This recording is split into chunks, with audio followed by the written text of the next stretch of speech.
Once upon a midnight dreary, while I pondered weak and weary over many a quaint and curious volume of forgotten lore, while I nodded, nearly napping, suddenly there came a tapping, as of someone gently rapping at my chamber door. "'Tis some visitor," I muttered, tapping at my chamber door, "only this and nothing more." Distinctly I remember it was in the bleak December, and each separate dying ember wrought its ghost upon the floor. Eagerly I wished the morrow, vainly I had sought to borrow from my book surcease of sorrow, sorrow for the lost Lenore, for the rare and radiant maiden whom the angels call Lenore, nameless here forevermore.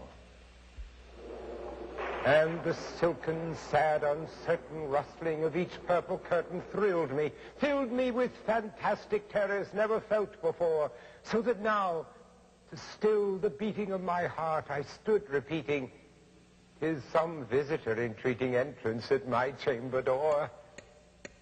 Some late visitor entreating entrance at my chamber door. This it is, and nothing more." Presently my soul grew stronger, hesitating then no longer. "Sir," I said, "or madam, surely your forgiveness I implore. But the fact is I was napping, and so gently you came rapping, and so faintly you came tapping at my chamber door, that I scarce was sure I heard you. Here I opened wide the door. Darkness there, and nothing more.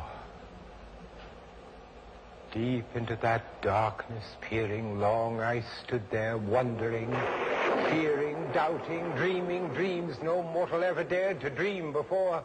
But the silence was unbroken, and the stillness gave no token, and the only word there spoken was the whispered word, "Lenore." And I whispered back, and an echo murmured back, "Lenore." Merely this, and nothing more. Back into the chamber turning, all my soul within me burning. Soon again I heard a tapping, something louder than before. "Surely," said I, "surely that is something at my window lattice.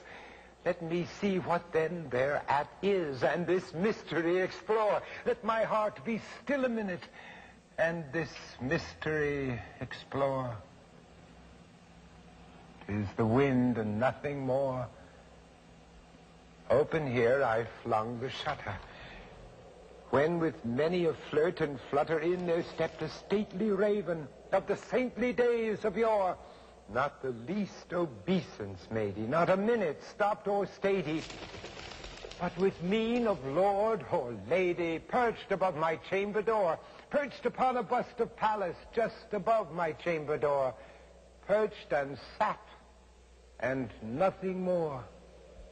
Then this ebony bird beguiling my sad fancy into smiling by the stern and grave decorum of the countenance it wore.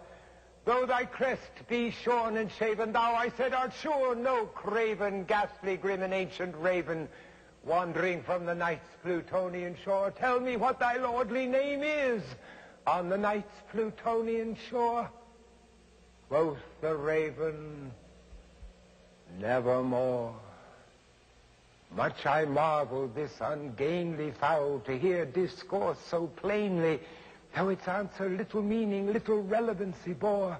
For we cannot help agreeing that no living human being ever yet was blessed with seeing bird above his chamber door, bird or beast, upon the sculptured bust above his chamber door, with such a name as Nevermore.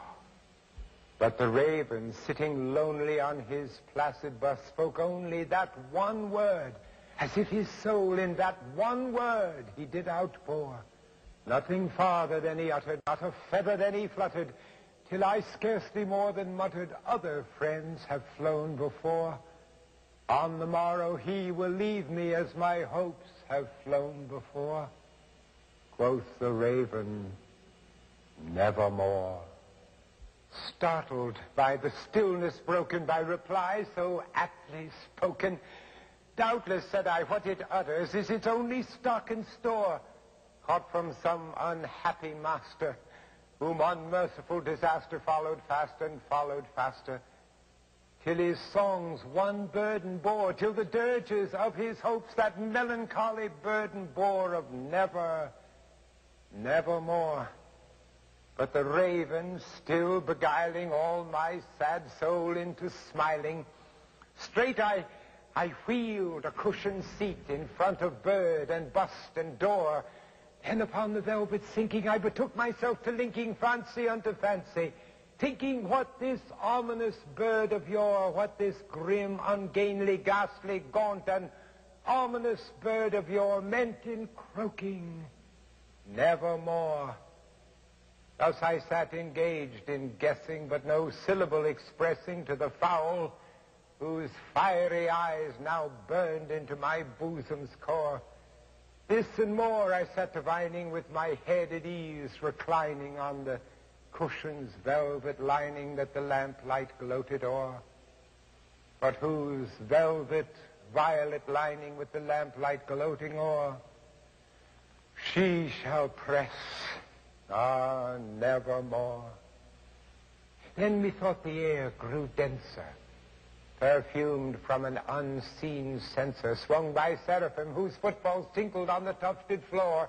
Wretch, I cried, thy God hath lent thee, by these angels he hath sent thee respite, respite and nepenthe from the memories of Lenore. Quaff, oh quaff this kind nepenthe, and forget this lost Lenore. Quoth the raven, nevermore.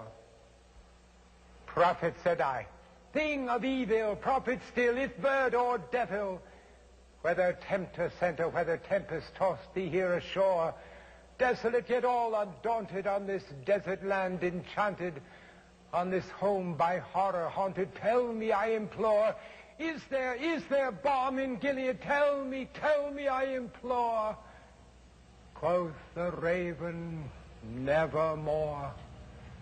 Prophet, said I, thing of evil, prophet still, if bird or devil, by that heaven that bends above us, by that God we both adore, tell this soul with sorrow laden, if within the distant Aden it shall clasp a sainted maiden, whom the angels name Lenore. Clasp a rare and radiant maiden, whom the angels name Lenore.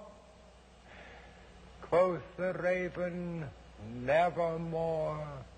Be that word our sign of parting, bird or fiend, I shrieked upstarting, get thee back into the tempest and the night's Plutonian shore. Leave no black plume as a token of that lie thy soul hath spoken. Leave my loneliness unbroken, quit the bust above my door. Take thy beak from out my heart, and take thy form from off my door. Quoth the raven, nevermore. And the raven, never flitting, still is sitting on the pallid bust of Pallas just above my chamber door. And his eyes have all the seeming of a demon's that is dreaming, and the lamplight o'er him streaming throws his shadow on the floor. And my soul from out that shadow that lies floating on the floor shall be lifted nevermore.